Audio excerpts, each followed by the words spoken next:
Hey, what up, YouTube? Welcome back to another PSA.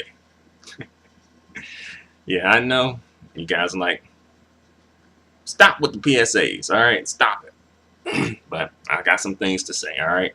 So either listen up, uh, check me out in the next video, all right? All right, but this PSA is going to be about the term people of color, right? Also, women of color. I don't think many people say men of color, but perhaps, all right? And other variations of the term, all right? And basically, where I'm coming from is we have to stop misusing the phrase people of color and its variations, right? And I think I'm concerned talking about us within the community, black people, right? I think oftentimes these phrases come up when we want to sometimes avoid saying black or African American, and other times when we want to incorporate people into our movement, our cause. But the thing is, we don't really need to be incorporating other people into our movements and our causes at this point. We've done that in the past. Look at the civil rights movement, right? We've done that, and unfortunately the people, because a lot of people benefited, not just black people, a lot of other groups of people benefited from the civil rights movement, right? But when push comes to shove, when things start to get real, you don't really see them galvanizing with us, standing behind us, standing with us, beside us. None of that. You don't really see it. We kind of are left alone on our own, right?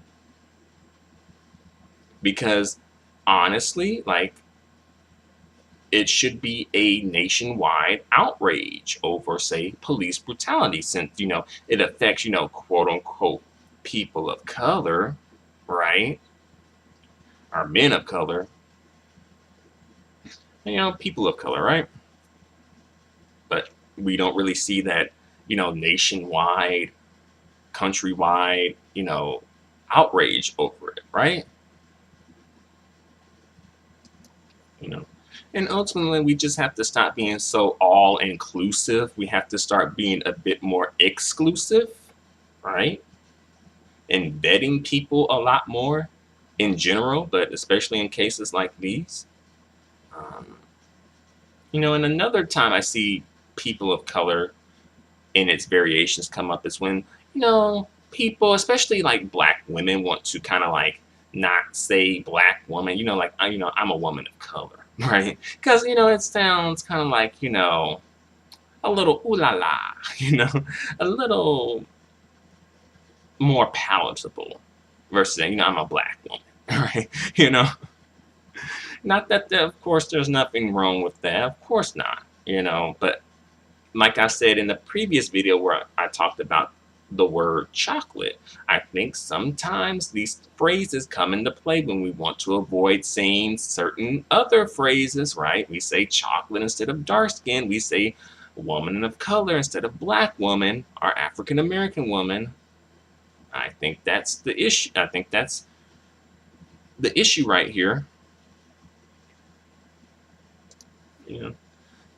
I don't think the men do it as much as the women from what I've, experienced in my personal life, my day-to-day life.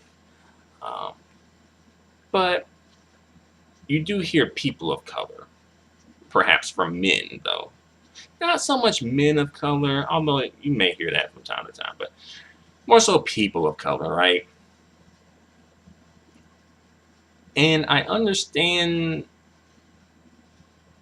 where that comes from, and I understand why we use that phrase, but we have to stop misusing the phrase, because on one hand, we're trying to incorporate other groups of non-white people into our movements and our causes, but those people don't really want to be incorporated, and they often tend to they don't really want to do much, but then they get the benefits that we get from it too. So we just need to be very specific and say this is pertaining to black people, not people of color, right?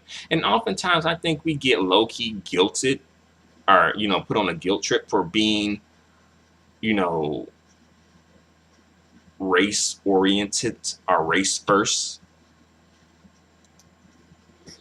Folks be all like, no, what about us? What about this? What about that?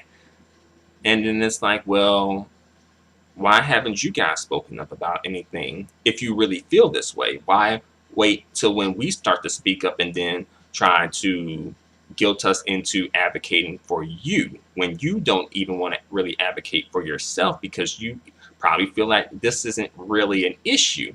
It's like people kind of use the black community sometimes as like a mouthpiece, right? And a lot of folks do like to try and incorporate black people into the movements because black people have a history of getting ish done in the country as far as like the movements are concerned, right? What other group of people really had a movement as big as the civil rights movement? A group like the Black Panthers, right? The Nation of Islam, right? When you think of race leaders, community leaders, you're usually going to be like, oh, Martin Luther King Jr., Malcolm X, Marcus Garvey, and so many more. Usually particularly a black man comes to mind, when it comes to like the leaders of the movements and these type of movements and things like that. It's like, really, if you think about it, I don't think there are movements and revolutions, at least significant ones, without black people involved in some way. I could be wrong, so that's why sometimes, like, the feminists want to try and get the black women on board, right? Those white feminists try and get the black women on board, white gay folks try to get the black gay folks on board, right? Right now we're seeing like DACA trying to get black folks on board, right? But at the end of the day, what do we really get from these movements? That's the thing, because people ride the movements until they get what they want from the movements. And especially when it comes to like the white feminists, like once they get what they want, they're done. They done. The white gay folks gonna get what they want, they done. Right?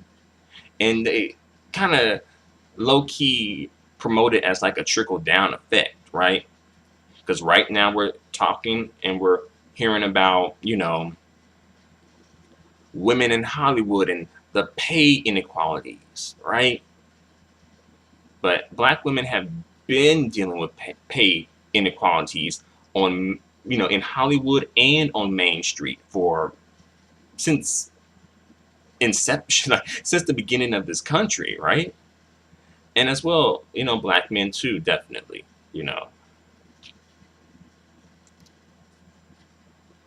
And what's going to happen is they're going to try and promote it as like low key, like, once the white women win, all women win. And I don't think that's how it's going to work. I think we have enough things in history to show us that that's not how it works. The trickle down effect does not work. If anything, I think it's probably a trickle up effect, right? Get the person on the lowest rung of the hierarchy and make sure that they are well off, right? They're being done and treated fairly, right? Then it will trickle up because that person is at the bottom. So like someone at the bottom, of course, people at the top going benefit, right? Like if the person at the bottom is benefiting. But you notice they don't really promote that. They don't really do that, right? They don't talk about like the trickle up, right? The rise up effect, right? You don't really hear about that, right? Because they want the people at top usually have more of the power to really kind of be in a position to speak on things, advocate, because they have like a platform like a much bigger platform than people on the bottom. All right. But that's all I wanted to say for the moment. Thanks for watching. Until the next video, adios and goodbye for now. And also leave me comments. Let me know what you think. Thanks.